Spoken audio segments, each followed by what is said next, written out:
इनायत है हुजूर। गुरु तुमको वहीं बैठना पड़ेगा इधर।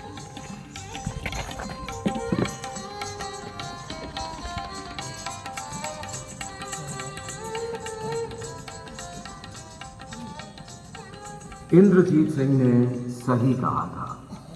जल्द ही राय परवीन की सुंदरता और प्रतिभा की खबर बादशाह अकबर तक पहुंच गई और उन्होंने हुक्म जारी कर दिया कि राय परवीन अब ओरछा की नहीं बल्कि आगरा दरबार की शोभा बढ़ाए। पूरे ओरछा राज में कोहराम मच गया। राय परवीन ने साफ इनकार कर दिया कि वो आगरा नहीं जाएंगे। सब नगरवासी भी यही चाहते थे, इंद्रजीत सिंह भी। पर हिंदुस्तान के बादशाह से दुश्मनी मोल लेना काफी महंगा पड़ सकता है। यही सोचकर इंद्रजीत ने अपना मन मारा और बहुत समझा बुझाकर राय परवीन को आगरा भिजवाया। वहां पहुंचकर राय परवीन ने अकबर के दरबार में खुद का लिखा एक दोहा पढ़ा।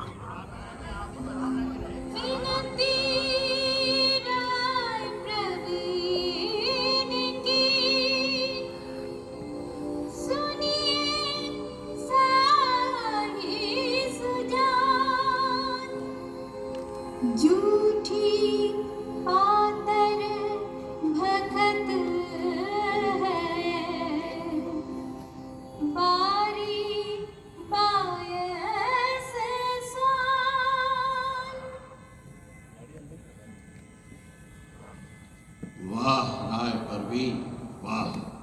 शहंशाह हिंदुस्तान तुम्हारी खूबसूरती से तो मुतासिर हुए। तुम्हारी दलेरी ने हमारी नजरों में तुम्हारी इज्जत और बढ़ा दी है। झूठी पत्तल सिर्फ कुत्ते ही चाटते हैं। वाकई तुमने हमारी आंखें खोल दी। वजीर आजम, कल ही राय परवीन को इनाम और इकराम के साथ बाइज्जत वापस ओरछा पहुंचाने का इंतजाम करवाया जाए। तखलिया।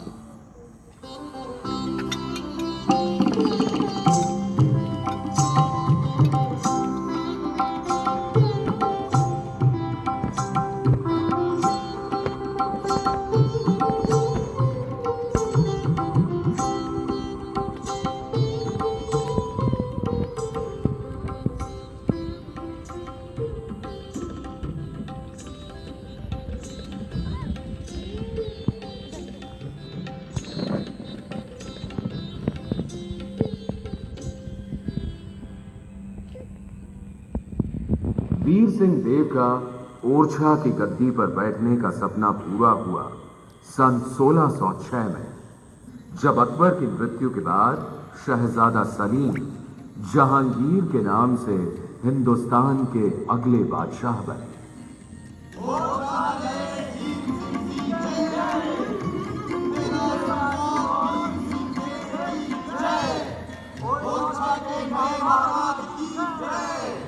वीर सिंह देव का राज्यकाल ओरछा का स्वर्णिम युग था।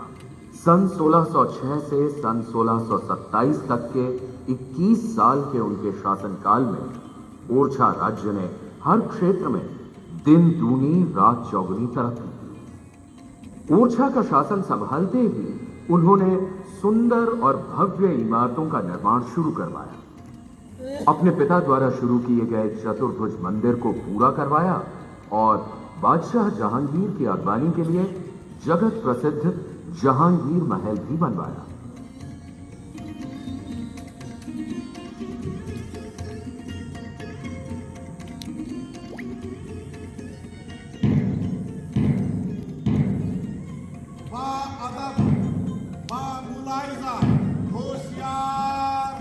शहंशाह हिंदुस्तान, मुगलिया सल्तनत के सरताज आलम पना बादशाह जहांगीर पधार रहे हैं। ओरछा के राजा वीर सिंह बुंदेला के करीब खाने में हिंदुस्तान के बादशाह का स्वागत है। वीर सिंह देव, मेरे दोस्त, हम तुमसे बगलगीर होना चाहते हैं। बादशाह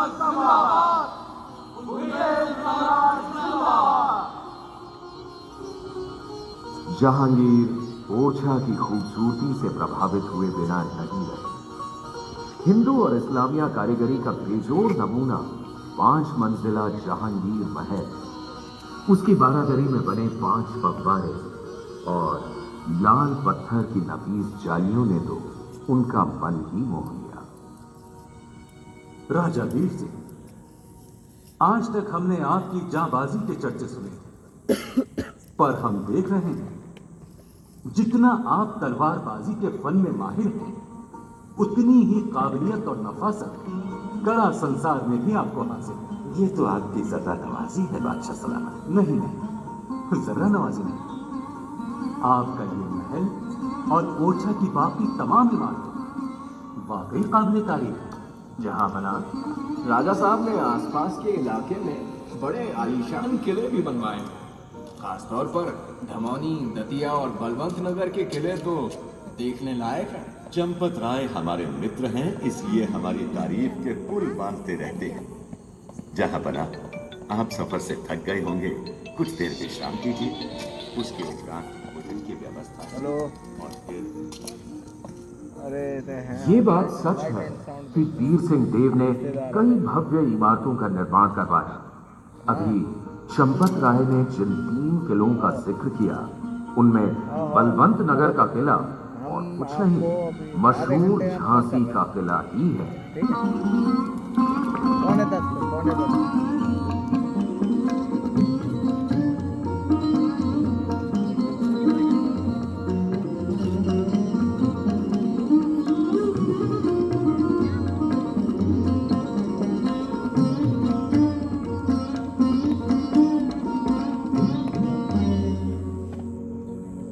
वीर सिंह देव एक कुशल शासक और कला प्रेमी व्यक्ति होने के साथ साथ अत्यंत न्यायप्रिय राजा थे।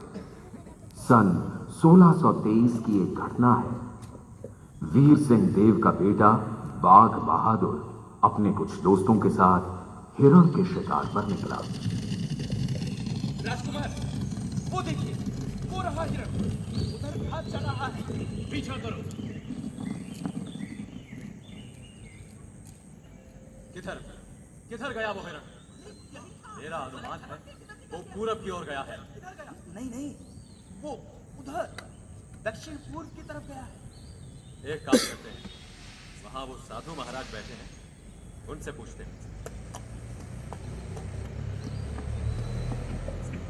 स्वामी को प्रणाम। मेरा नाम बाघ बहादुर बुंदेला है। अभी यहाँ से हिरण निकला था, वो पूरब दिशा की ओर गया है।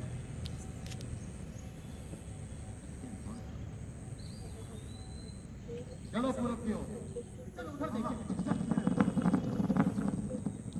बाघ बहादुर ये समझ नहीं पाया कि साधु महाराज ने मौन व्रत रखा था।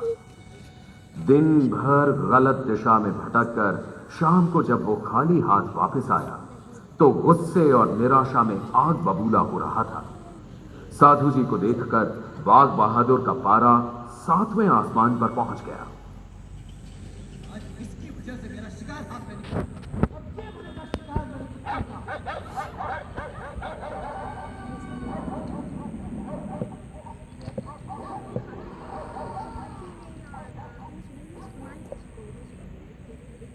बहुत ही हृदय विदारक दृश्य था वो।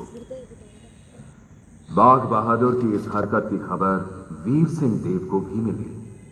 अगले दिन दरबार में बाघ बहादुर बतौर मुजरिम लाया गया और उसके अपराध की सजा सुनाई वीर सिंह देव ने। राजकुमार बाघ बहादुर के इस जघन्य अपराध की सजा है मृत्यु। किले के पीछे वाले मैदान में कल सुबह वही शिकारी कुत्ते बाघ बहादुर पर छोड़ दिए जाए।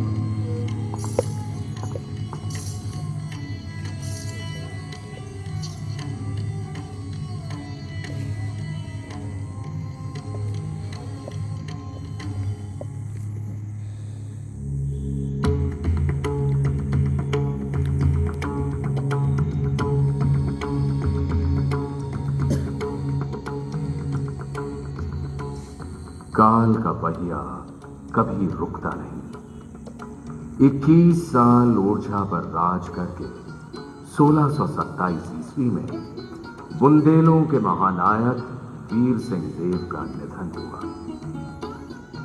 ओरछा की गद्दी पर बैठे उनके ज्येष्ठ पुत्र जुझार सिंह।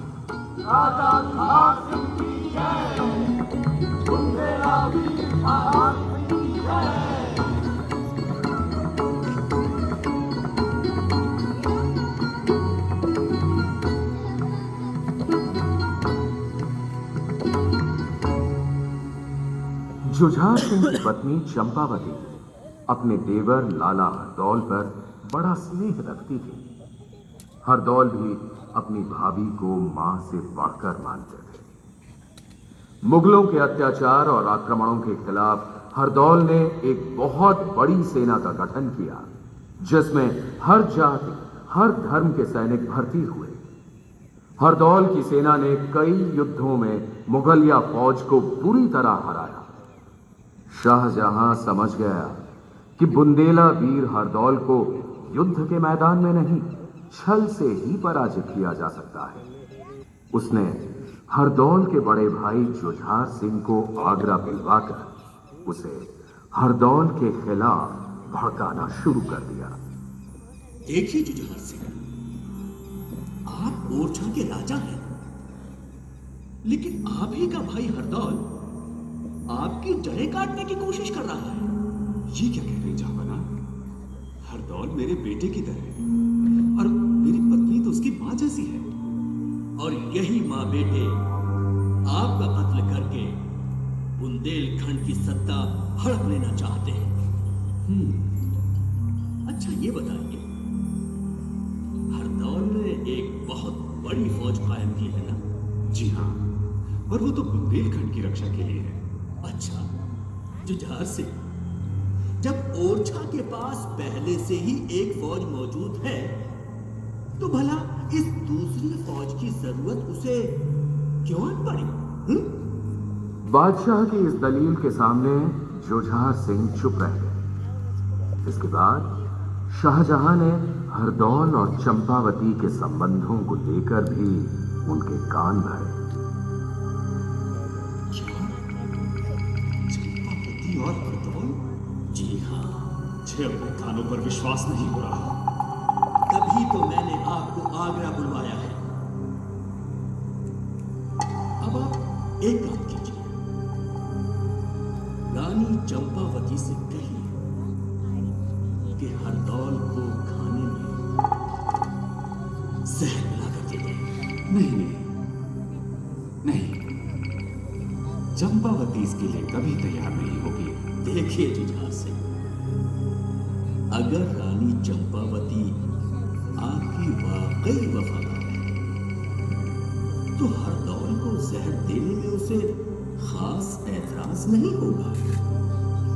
और अगर वो इस काम को अंजाम नहीं देती, तो साबित हो जाएगा कि उसकी मोहब्बत का बायस हरदौल है, आप नहीं। फिर तो मैं उन दोनों को जिंदा नहीं छोड़ूंगा। शाहजहां की चाल कामयाब हुई। चंपावती ने खूब इनकार किया, बहुत रोई, लेकिन जब उनके चरित्र पर उंगली उठाई जाने लगी, तो देवर भाभी के संबंधों की पवित्रता सिद्ध करने के लिए और अपने सत की लाज बचाने के लिए वो राजी हो गई लाला हरदौल को जहर का प्याला देने के लिए। हरदौल के भक्त एक सेवक ने इस षड्यंत्र की खबर हरदौल तक पहुंचा दी, लेकिन अपनी जान बचाने के लिए हरदौल ओरछा से भागे नहीं, क्योंकि अपनी जान से ज्यादा उन्हें अपनी मां जैसी भाभी की इज्जत प्यारी थी। कौन? अरे भाभी, आओ अंदर आ जाओ, मुझे बुला लिया होता। ये मैं आपके लिए लाई थी। मेरे लिए? हाँ। अरे वाह, मेरी मनपसंद खीर। लाओ भाभी, जल्दी लाओ, बड़ी भूख लगी है। दरवाजे के पीछे छुपे जुझार से सब देख रहे थे। लाला हरदौल कटोरे को मुंह से लगाकर एक घूंट में सारी खीर पी गए और लड़खड़ाकर जमीन पर गिर पड़े। लाला जी, वो खीर नहीं, वो जहर था। मुझे पता था भाभी, मुझे पता था।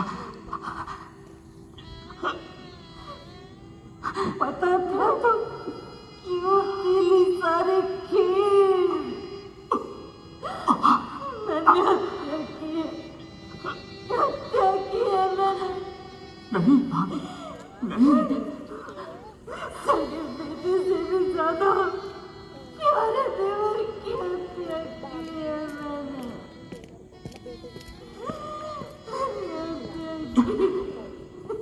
ये जहर तो मैंने खुद पिया है अपने हाथों। भैया जुझार सिंह, अंदर आ जाओ भैया। हरदौल तुम्हारी पत्नी सच्चरित्र है। हरदौल मेरे भाई, बड़ी भाई भूल हुई मुझसे। हरदौल भैया, तुम दुश्मनों के फेर में आ गए भैया। माफ कर दो। दुश्मनों के फेर में आ गए। मैं तो चला भैया, लेकिन भाई बुंदेलों के दुश्मन से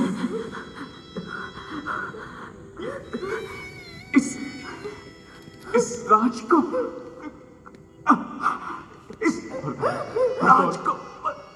हरदौल, हरदौल,